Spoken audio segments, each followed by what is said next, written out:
It's multi and it's mini. So in other words, there are many injections and they're all very small. And the idea is that we are aiming to try to lessen resting lines, but not at the expense of animation. And also we want to conserve the facial tone. So we don't want to go for a complete blank.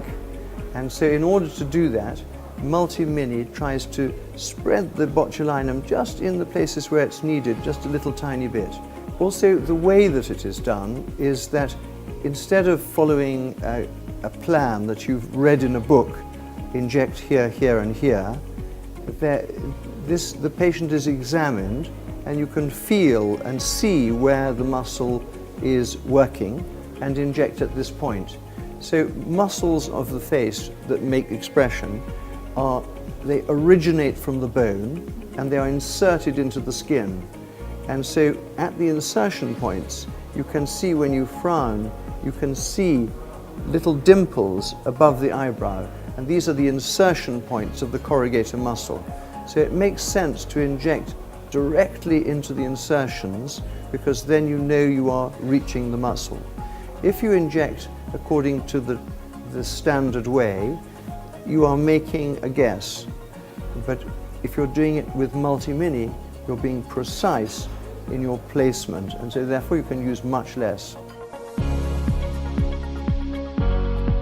Well, I would say that I think it's better for all patients. So in almost all cases, I would prefer to do Multi-Mini than the standard botulinum because I think we can get a more natural result. It's more logical and it's based on what the doctor is seeing, finding the place to do the injections.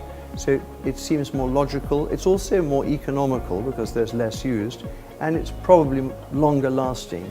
So I routinely book my patients to come back at 5.5 months instead of 4 months. And so this means that there's a saving in time for patients also. They only need to come more or less twice a year instead of 3 times a year. Happily, the complications of botulinum the serious ones are very rare. The common ones are mild, but they are very common because botulinum has a narrow therapeutic ratio. That means that the dose that is required to do just what you want is this, and a tiny bit more than that is too much, and a little bit less is too little. It really is something where the therapeutic ratio is narrow. We have to try to get exactly what we need. It depends on what it is that isn't perfect. So if it's not sufficiently relaxed, the muscle, then we can put some more in at 10 to 20 days. If on the other hand it is over-relaxed, then you then need to do some exercises. So one very good exercise is that if a patient, for example, the eyebrow may be a little bit lower than the patient wishes, and then when they go to the lavatory, they may look in the mirror. Suppose it's the left eyebrow that's a little bit low.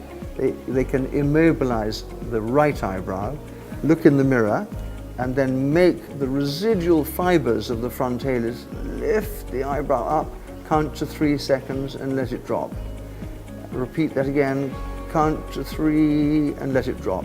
Do 10 of these movements every time the patient goes to the lavatory. Every time the patient goes to the lavatory, the toilet, and we call this toilet training.